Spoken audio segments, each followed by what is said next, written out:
Hey everyone, Cards of Truth here.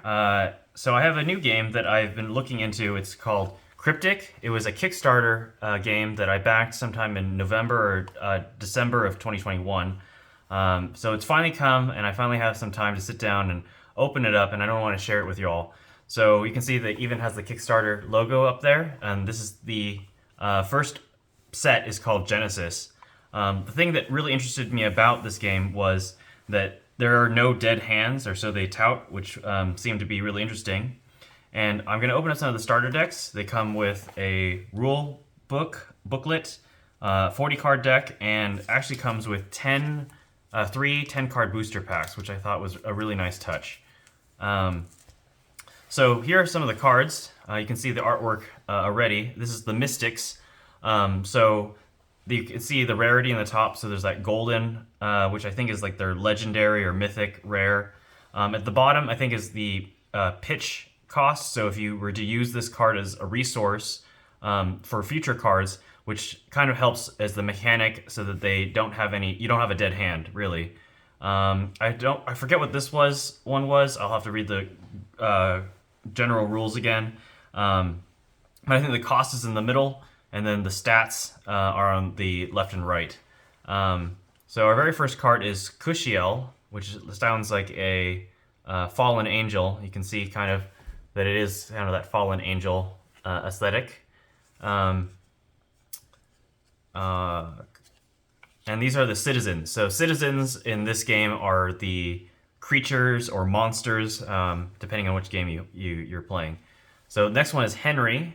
Henry looks like he summons with the Dark Arts, abolishes 5 citizens from your limbo pile, which is like your graveyard, to return a spell card from your limbo pile to your hand. Probe 2, and it tells you what the probe keyword is, which is you may draw 2 cards, then discard 2 cards. So that looks pretty cool.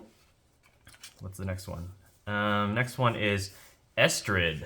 Estrid looks like a mage who doesn't like to mess around. Another legendary or mythic.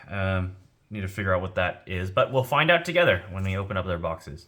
So Estrid looks like when Estrid enters the island, you may return target citizen to its owner's hand. So it kind of has, I guess, blue in this is kind of similar to blue in Magic the Gathering, which is the more control type, where you can send cards, throughout either in your deck or to other people's hand. More control type. Pollux. He looks like he's chaining someone up. He's also a legendary. Steadfast, keyword. Attacking doesn't cause Pollux to become engaged. Well, he doesn't look like he has a proposal ring, so I guess he wouldn't be engaged. Whenever you cast a spell, Pollux becomes toxic until the end of turn. Well, he sounds like he is a bad person to be in a relationship with. While toxic, the first damage dealt to a citizen by Pollux causes it to die. That does sound pretty toxic, huh? Next one is Sky's Favor, another legendary or mythic. Prevent all damage that would be dealt by or to target citizens until end of turn. That's pretty cool. Stopping damage. Next one. Oh, so now we're entering into the uncommons. So Pasha, looks like she's on a bone throne. She's tenacious, so Pasha must be blocked by 2 or more citizens. That's pretty cool. And whenever Pasha destroys a citizen by combat, you may return a spell card from your limbo pile to your hand. So sounds like she's your recycler for this deck. Another Pasha. Imara. She looks like she's from the Witcher series. Steadfast, so she has to be... Attacking doesn't cause Imara to become engaged. So engaged sounds like it's the tapping of this game. So, and whenever another non-ascendant creature dies under your control, you may return target spell card from your soul row or limbo pile to your hand. You may only use this ability once per turn. Coolio. Next one is the space pirate-looking dude, Davi. Whenever Davi enters the island or dies, you may return target citizen with a total soul cost of 2 or less to its owner's hand. So I think this is the cost. So he has a cost of 2 and 1 blue, so 2 wild and 1 blue. And I think in the bottom is like how long they must wait before they can do things, but I'll confirm that and we can look at it together. Next one is Daiti. Hope I pronounced that right. You may cast Daiti anytime you would play a spell card, and when Daiti is cast, you may counter target citizen. Pretty cool. So she follows the blue ethos of just stopping your opponent from doing things. So very control-esque. Next is Aurora. Ravenous. Aurora may target 2 11-year cards when attacking. So once per turn during your turn only, you may choose citizen or spell, randomly look at 1 card in any single opponent's hand. If it matches the type selected, draw 1. Okay, so she has a draw mechanic to her, while being a pretty beefy body. Next one is Karina. Sidestep. Karina can only be blocked by citizens with sidestep. So that's I guess the flying mechanic of this game. And when Karina dies, you may return target spell card from your soul row to your hand. Interesting. Ooh, next one is Enyo. Enyo Face. Other mystic citizens you control get +2/+2, and whenever a mystic creature dies under your control, you may pay blue-green, blue-green. If you do, draw 1. Interesting. So seems like she or he might be part of the engine of drawing as well as buffing your creatures. It's pretty cool. 2 of those. Next one is Oscar. So Oscar looks a little demonic, and whenever damage would be dealt to an 11-year card you control, you may abolish a mystic citizen you control to prevent that damage. So abolishing sounds like banishing or exiling. Interesting. Ooh, Kerrigan. Interesting. A ghost violinist. Kerrigan has sidestep, and so she has that flying mechanic again. And whenever Kerrigan destroys an 11-year card after that card is revealed, you may sacrifice Kerrigan, and if you do, that card's controller cannot cast it for its 11-year cost. Interesting.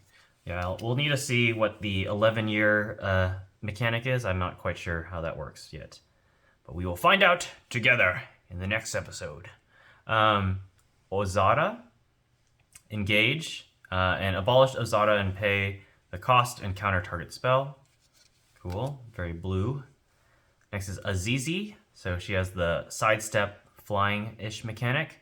And whenever a non-ascendant citizen dies under your control, you may pay that cost. And if you do, return Azizi from your limbo pile to the island under your control. So it's kind of a constant annoyance, it seems. So 2 of those. Next is Einar. Einar can't be blocked or cannot be blocked. Okay? Hona. When Hona dies, she enters your soul row engaged instead of your limbo pile. So, another nuisance card. Ayla. I think Ayla is the last of the creatures, I think? Maybe. Abolish Ayla and pay the 3 cost to prevent all combat damage that would be dealt this turn. Let's get 2 of those. Oh, there's 1 more. And the last one is Fredonia. And when you cast your first spell each turn, probe 1. And probe in this is to probe 1, you may draw 1 card, then discard 1 card. So a cycling mechanic. And now we're on to the spells of Soaring Cascade.